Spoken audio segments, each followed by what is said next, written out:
बढ़ते हैं मध्य प्रदेश की खबरों की ओर, जहां मध्य प्रदेश के रीवा पहुंचे कांग्रेस प्रदेश अध्यक्ष जीतू पटवारी ने राहुल गांधी को लेकर प्रधानमंत्री मोदी के बयान पर पलटवार करते हुए कहा कि लोकतांत्रिक व्यवस्था में इस तरह की भाषा प्रधानमंत्री को शोभा नहीं देता। आपने 10 साल में क्या किया? देश में सबसे ज्यादा गरीबी क्यों है?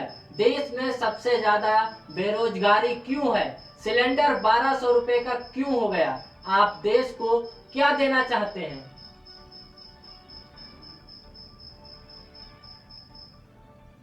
लोकतांत्रिक व्यवस्था में इस तरह की भाषा बोलना और भी प्रधानमंत्री को शोभा नहीं देता है। देश के प्रधानमंत्री जिस तरीके से बयान देने लगे हैं वेज नॉन वेज पे, जिस तरीके राहुल गांधी का क्रिटिसिज्म करते हैं, ये बड़ा अपने आप को मीडिया के द्वारा बनाते मन से छोटे हैं। अरे आपने 10 साल में क्या किया? क्यों गरीब है देश सबसे ज़्यादा? क्यों बेरोजगारी है देश में सबसे ज़्यादा?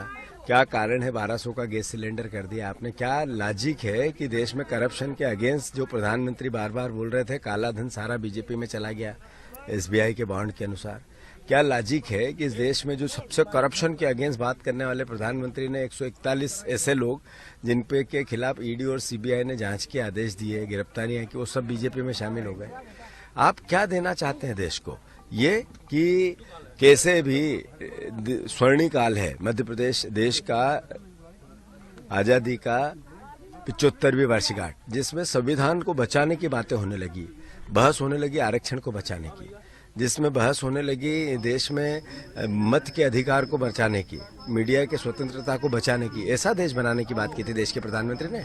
वो बात लोकसभा चुनाव की हलचल तेज हो चुकी है। लगातार उत्तर के विधायक अनिल जैन कालूहेड़ा कार्यकर्ताओं के साथ वार्डों में जाकर जन संपर्क कर रहे हैं। इस बार के लोकसभा चुनाव में प्रधानमंत्री नरेंद्र मोदी ने अब की बार 400 पार का लक्ष्य दिया। इस लक्ष्य को सभी कार्यकर्ता मिलकर प्रण से पूरा करने में लग चुके हैं। जनसंपर्क में संबोधित करते हुए अनिल जैन कालूहेड़ा ने कहा कि ये चुनाव एक सुखी, समृद्ध और सुरक्षित भारत को गढ़ने का चुनाव है।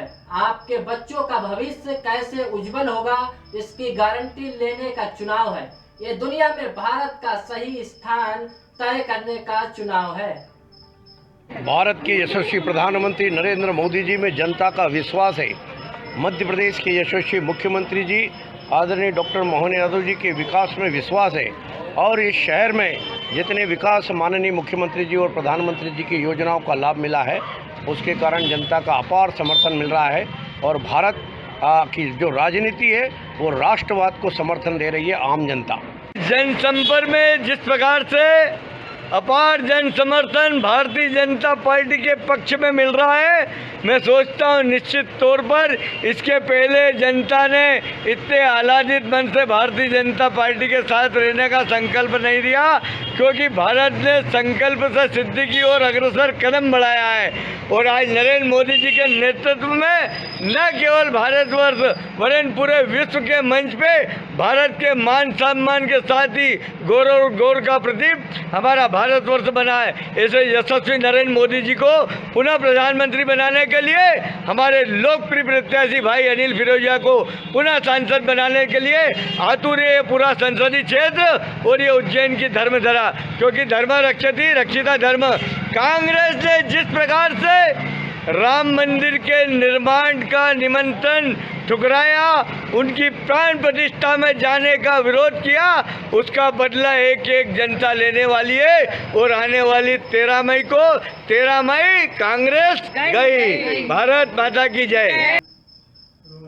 लोकसभा चुनाव को लेकर हर किसी का किसी न किसी पार्टी से लगाव होता ही है और वह अपने मनपसंद नेता को चुनता भी है। इसी कड़ी में उज्जैन वाले बाबा उमाकांत महाराज ने बताया कि प्रजातंत्र में जनता का राजा है।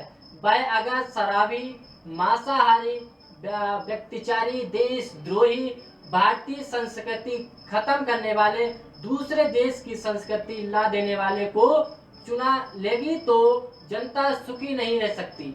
5 साल में मौका केवल एक बार मिलता है, इसलिए चेतने की जरूरत है। अगर इस समय पर भाई भतीजावाद, जातिवाद, एरियावाद या भाषावाद में आ गए तो पछतावा होगा।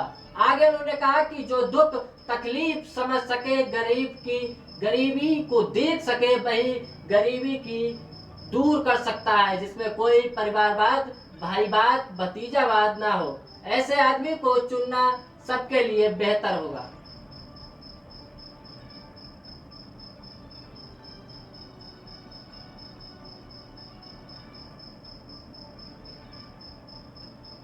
प्रजातंत्र में राजा कौन है?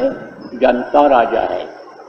लेकिन जब वो अपने अधिकार को खत्म कर देती है, समझ नहीं पाती है जनता, लोग समझ नहीं पाते हैं कि हमारे अंदर कितना पावर है, तब वही मंत्री लोग जा करके और जो राजा के ऊपर हुकूमत करने लग जाते हैं, वही हुकूमत करने लग जाते हैं। और वो अगर शराबी निकल गए, वो अगर मांसाहारी निकल गए, वो अगर व्यभिचारी निकल गए, वो अगर देशद्रोही निकल गए, वो अगर अपने भारत देश की संस्कृति को खत्म करने वाले निकल गए, पाश्चात्य संस्कृति यानी दूसरे देश की संस्कृति लादने वाले निकल गए, तो जनता सुखी रह पाएगी? जनता सुखी नहीं रह सकती है। इसलिए मौका 5 साल में एक बार मिलता है। किसको मिलता है? हर राजा को मिलता है। कल से बटन दबाना शुरू हो जाएगा। 5 साल के बाद लोगों को मौका मिल रहा है क्या बनाने का? मंत्री बनाने का, अपना मंत्री चुनने का मौका मिल रहा है। अब इस समय पर अगर भाई बाद में आ गए, भतीजा बाद में आ गए, जाति बाद में आ गए, एरिया बाद में आ गए, भाषा बाद में अगर इस समय पर आ गए तो चूक गए कि नहीं चूक गए? उज्जैन कलेक्टर नीरज कुमार सिंह की अध्यक्षता में आयोजित जिला स्तरीय सड़क सुरक्षा समिति की बैठक में ई रिक्शा चालकों को लेकर निर्णय लिया गया। बैठक में पुलिस अधीक्षक प्रदीप शर्मा, सीईओ जिला पंचायत मृणाल मीना सहित समिति सदस्य उपस्थित रहे। इस दौरान शहर में सुगम और सुचारू ट्रैफिक व्यवस्था के लिए नगर के लगभग 5280 ई रिक्शा चालकों को 6 जोन आवंटित किए जाएंगे, जिसमें शहर के 20 प्रमुख मार्ग शामिल होंगे। ई रिक्शा चालकों की सुविधा को ध्यान में रखते हुए 3 मार्गों के लिए उनकी प्राथमिकताएं आमंत्रित की जाएंगी।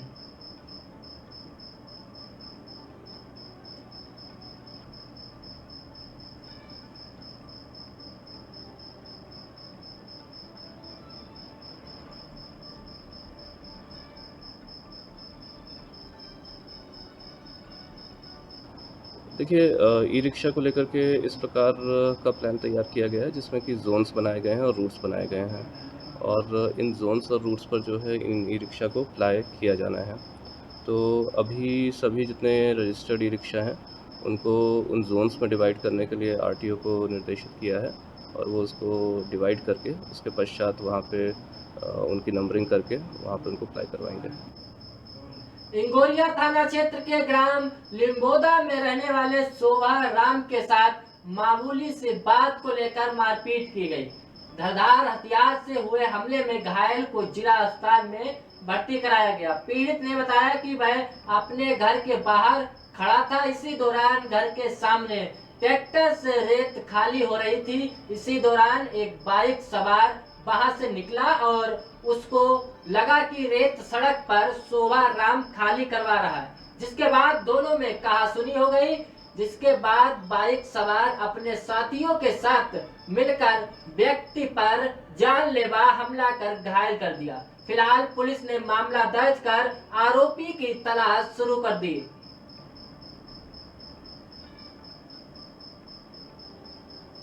बताओ। अपना घर का सामने पर दूसरा की रेत खाली होती थी तो वो रास्ता रुका हुआ था, तो वहीं से आई बाइक वाला, तो वहीं निकला तो मैं अभी ट्रैक्टर रुके था को रुकी जा थोड़ी देर, तो कह के जहाँ निकलो में ज़्यादा उतारत नहीं वही निकली जाए वहाँ निकलो में हमारे की दो अपने तो कोई अरिम वरिम कहीं में कौन था, रेत दूसरा नहीं थी, अपने तो कहीं में भी नहीं था, ट्रैक्टर अपना कहीं भी नहीं था, अपना वो दूसरा रेत ला के वो ट्रैक्टर आड़ो तो मतलब खाली रहता तो अपने मैंने कीधो बाइक फड़ा मना छेटी जाए मना गाड़ काढ़ी वहीं थी वापस पलटी ना आयो तो हम अभी अमन गाड़ क्यों काढ़े तो ट्रैक्टर वालन के रस्तों गुंडीन बैठो था। तो बाद में अमन के देख लूँगा रास्ते के थमाने के। फिर रात में उन्हें क्या करिया कि 4 गाड़ी वाला आया मोटरसाइकिल लेने रात में ही छोरी तो जाती रहता ब्याह वाला घरे। मैं एकला था वहाँ आई ने आँखों करी तो हूँ ऐसो पलंग पे टाविल हमें सुतो था तो हूँ उठ्यो तो उठता ही खीर में मार पे हमलो करता होना विनान करने सब कहीं अतरे बड़ो वो भी तो कहीं तरवाल वो क्या कहीं है तो उन्हें 2 दीदी फिर नाठवा में थे हमारे छोचोरी भाई गया लिम्बो था चिखले के पास लिम्बो था। उन्हेल थाना क्षेत्र के ग्राम राम बलोदा में खेत से कंडे उठाने की बात को लेकर एक महिला के साथ मारपीट का मामला सामने आया। बताया जा रहा है कि जिस जमीन पर महिला कंडे उठाने के लिए गई उस जमीन पर घटना के कुछ देर पहले तहसीलदार और पुलिस की मौजूदगी में नपती के बाद तार फेंसिंग की गई। इस मारपीट में महिला को गंभीर चोट आई जिसमें उपचार के लिए जिला अस्पताल में भर्ती कराया गया। वहीं परिजनों ने बताया कि उन्होंने डायल 100 को सूचना दी लेकिन घंटों बीत जाने के बावजूद डायल 100 मौके पर नहीं पहुंची और मजबूरन उन्हें एम्बुलेंस को फोन लगाकर पीड़ित को अस्पताल में भर्ती कराया। फिलहाल महिला का उपचार जारी है लेकिन पुलिस ने अब तक इस मामले में कोई सुध नहीं ली। कल वो ऐसा हुआ था सर कि जमीन अपने वो आए थे तहसील एक मतलब पटवारी गिरदा सब आए थे कब्जा दिलाने का, तो उनको कब्जा भी दिला दिया। पुलिस भी थी 100 नंबर गाड़ी हाथ पे, जिसके बाद कब्जा दे के वो गाड़ी चली गई। खंभे भी गड़ गए थे, जिसके बाद में क्या हुआ मम्मी वो कंडे पड़े थे छाने के, जो जेसीबी बंद हुई वो कंडे लेने चली गई। वो मकान पास में था तो इनको वहाँ उठा के फेंक दिया। तो उसी समय फिर हम वहाँ गए तो फ़ोन भी लगाया 100 नंबर पे, 100 नंबर भी नहीं आई। फिर एम्बुलेंस को फ़ोन लगाया तो एम्बुलेंस लेके यहाँ आ गई हमारे को उज्जैन। मम्मी के साथ भूम सिंह और वो दशरथ सिंह। कहाँ पर हुआ, कौन से रामा वालोदाम सर। उस ज़मीन के लिए सर कंडे लेने चले गए तो क्या मालूम वो पुलिस जाने के बाद क्या अंट था उनको क्या मालूम। उज्जैन के आरडी गाड़ी मेडिकल कॉलेज और rotary club of organ donation की ओर से इंटरनेशनल अंग प्रत्यारोपण के महत्व विषय पर सेमिनार का आयोजन किया गया। सेमिनार में अंग प्रत्यारोपण के महत्व के बारे में बताया गया। सेमिनार में देश के वरिष्ठ विशेषज्ञ ने कौन कौन से अंग प्रत्यारोपण किए जाएंगे उसकी जानकारी दी। ऑर्गन ट्रांसप्लांट के क्षेत्र में नई प्रौद्योगिकी और तकनीकी उन्नति के साथ सामाजिक जागरूकता के बारे में विस्तार से बताया गया। बता दें कि इस चर्चा का विषय अंगदान के महत्व, अंगदान की प्रक्रिया एवं अंगदान से संबंधित कानून के बारे में जानकारी देना है, जिससे लोग भविष्य में सही समय पर अंग प्रत्यारोपण का फायदा ले सके।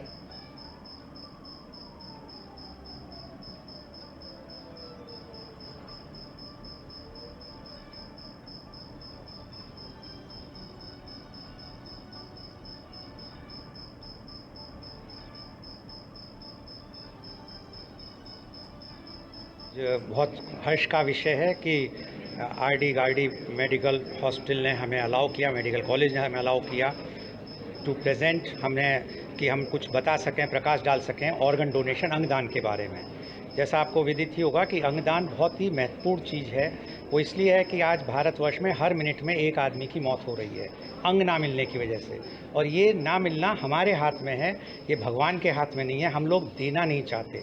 तो उसी बारे में, क्योंकि मेडिकल के स्टूडेंट्स और डॉक्टर्स हैं, इनको ऑर्गन ट्रांसप्लांट की सबको पूरी नॉलेज होती है, इन्हें सिखाया जाता है, लेकिन जो लीगल फॉर्मेलिटीज़ हैं या ऑर्गन डोनेशन के लिए अवेयरनेस कैसे क्रिएट करनी है, ये एक हमारा प्रयास था। और मुझे बड़ा प्रसन्नता है कि जिस तरह यहाँ के स्टूडेंट्स ने, फैकल्टीज़ ने और मैनेजमेंट ने हमारी बातों को सुना और हमारे साथ एक MOU भी बनाया है और डॉक्टर महाडिक जी के ने द्वारा कि वो बहुत शीघ्र यहाँ पर, क्योंकि आज उज्जैन में जो भी एक्सीडेंट से मौत होती है या जो ब्रेन डेथ होते हैं उनके अंगों का सब वेस्ट हो जाता है।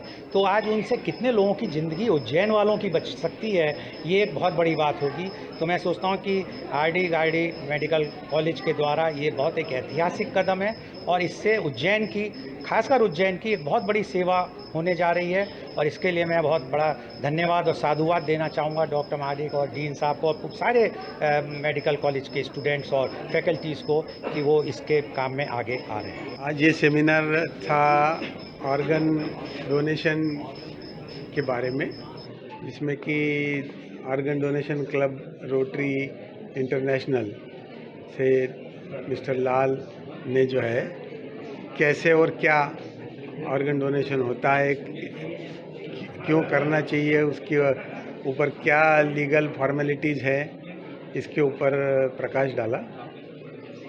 यहाँ आरडी गार्डी मेडिकल कॉलेज में भी शीघ्र ही हम रीनल ट्रांसप्लांट और बोन मैरो ट्रांसप्लांट चालू करने जाने वाले हैं। अब आप डॉक्टर लाल से जानकारी ले सकते हैं कि उन्होंने इसके ऊपर क्या प्रकाश डाला। उज्जैन में भगवान महाकाल की भस्म आरती में शामिल होने के लिए भक्त 15 दिन नहीं बल्कि 3 महीने पहले बुकिंग करा सकते हैं। महाकाल मंदिर समिति इस व्यवस्था को मई के पहले हफ्ते से शुरू कर देगी। महाकाल मंदिर में देश भर से बड़ी संख्या में श्रद्धालु दर्शन करने के लिए आते हैं। ज्यादातर भक्त सुबह होने वाली भस्म आरती में शामिल होना चाहते हैं, लेकिन इसकी बुकिंग 15 दिन पहले ऑनलाइन या फिर 1 दिन पहले ऑफलाइन करवाना पड़ती है। ऑनलाइन बुकिंग करवाने वाले भक्तों के साथ ये समस्या आती है कि उनकी बुकिंग होने के बाद ही वो उज्जैन आने का प्लान तैयार कर पाते हैं। इसमें उन्हें समय कम मिलता है, जिससे देखते हुए ये फैसला लिया गया। जो ऑनलाइन परमिशन होती है भस्म आरती में, उसको लेकर के कुछ समस्याएं आ रही थी लोगों को ऑनलाइन मिलने में, तो उसका संज्ञान लेते हुए अगले 3 महीने के लिए उसको ओपन करने का प्रस्ताव है। इसमें वेबसाइट पे डेमो वर्जन बनाया जा रहा है, जिसमें कि लोग आगे 3 महीने तक की जो बुकिंग्स करवा सकेंगे। सर, इसमें लेकिन वही समस्या थी कि चूँकि 15 दिवस पश्चात ही अभी खुलता है और 1 दिवस का ही खुलता है, तो बहुत जल्दी जो है पूरा फुल हो जाता है। तो अभी डेमो वर्जन में हम लोग ये कर रहे हैं कि व्यक्ति अपना आधार नंबर, मोबाइल नंबर, पूरा लोगों का डिटेल्स डाल करके ये रिक्वेस्ट डाल सकेंगे कि उन्हें इस तारीख को अगले 3 महीने में भस्म आरती करनी है, और उसको फिर क्रॉस वेरीफाई किया जाएगा कि जो है इस व्यक्ति ने या इस आधार नंबर पर पहले तो भस्म आरती नहीं हुई है पिछले 3 माह में, तो उसके बेसिस पर फिर उनको स्लॉट बुकिंग दी जाएगी।